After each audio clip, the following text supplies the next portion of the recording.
The relationship between ibuprofen and blood pressure is a very interesting one. According to WebMD, ibuprofen increases your blood pressure. So in theory, if you're going to take a drug, aspirin or acetaminophen would be better as far as blood pressure is concerned. There's also risks with those medications as well, but we're simply trying to figure out if you have high blood pressure and you're going to take something that's going to be bad for you, which is the least of the bad ones. That is called the lesser of evils. What guitar is that from? And what guitar is this from? Pretty cool, huh? But why does ibuprofen cause higher blood pressure? The reason why is because ibuprofen causes the kidneys to retain fluid. This is very, very important because for many people, the first line of defense or the first thing that they're ever told to do in regard to high blood pressure is to take a diuretic, which makes the kidneys excrete salt or sodium as well as excreting more water.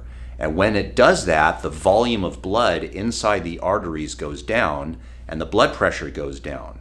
Well, if you take ibuprofen and it causes the kidneys to try to retain fluid, you're doing the exact opposite of the blood pressure medication that you're taking. There's a second reason why ibuprofen causes the blood pressure to go higher, and that is it reduces the function of the kidneys. The kidneys play a major role in controlling blood pressure because of that fluid retention, but other functions as well, which I won't go into right now. But just know that if you're taking a lot of ibuprofen, it may be causing your blood pressure to go higher. So what a bummer. I mean, that kind of sucks.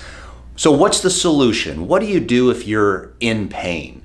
Well, there's a number of things you can do depending on the reason you're taking the ibuprofen. Most people are taking ibuprofen just simply because they have an ache somewhere, usually an elbow, a shoulder, a knee, a spine, a foot. You could have pain for a number of reasons, and you ultimately want to treat the cause of the pain rather than simply just masking the symptoms. So ultimately, getting to the cause of the problem is important. So for example, if you have a muscle injury, very often massage helps heal the muscle. Heat will often help heal the muscle. Only in the acute phases should anyone ever really use ice. So I find in my practice that most people benefit more from a heat application. It helps them feel better, it reduces pain, and it helps things heal faster because you're getting more blood and oxygen and nutrients to the area that's injured, and that usually helps resolve most muscle pain. Tendon pain, if you have a tendonitis, a tendinopathy,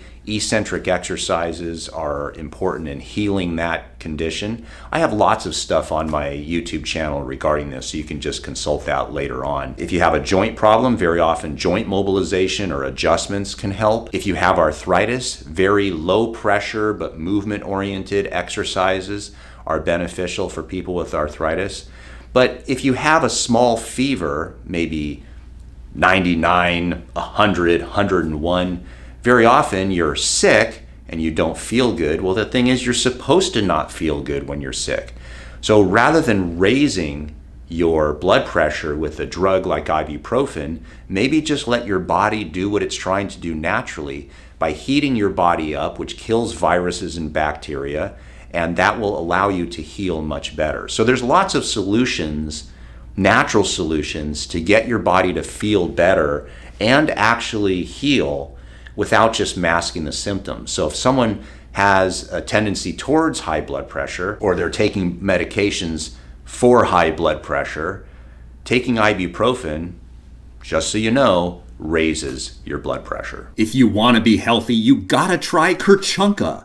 I was like you once, living in the corporate world, eating convenience foods, fat, unhappy, constipated. So I grew a man bun, left my 6-figure job, started paddleboarding and doing yoga. Okay, seriously, there are some great supplements out there. The one that you'll notice the most benefit from is a magnesium supplement. And the reason why is simply because the food that we eat generally doesn't have a lot of magnesium in it. The vegetables that we eat just don't have a lot of magnesium unless you're eating a lot of organic vegetables. But if you take magnesium supplements, you will notice benefits in your sleep, your blood pressure, your heart health, your muscle recovery athletically, and relaxation, anxiety, and a feeling of well-being. So the one that I take is this. Wait, where'd it go? There it is! Magnesium Breakthrough from Bioptimizers. This stuff is awesome. I take 2 tablets at nighttime before I go to bed. Man, I sleep like a baby. It's awesome. This has 7 different types of magnesium, as I will list right here. You got to admit, that's a pretty impressive list. I will put a link if you want to see the one that I take down in the description below. There's also a discount code if you want to choose that for yourself. And more importantly, you wackadoodle, go out and use your paddleboard. I know I will. But I'm not wearing a man bun. That's just not my thing.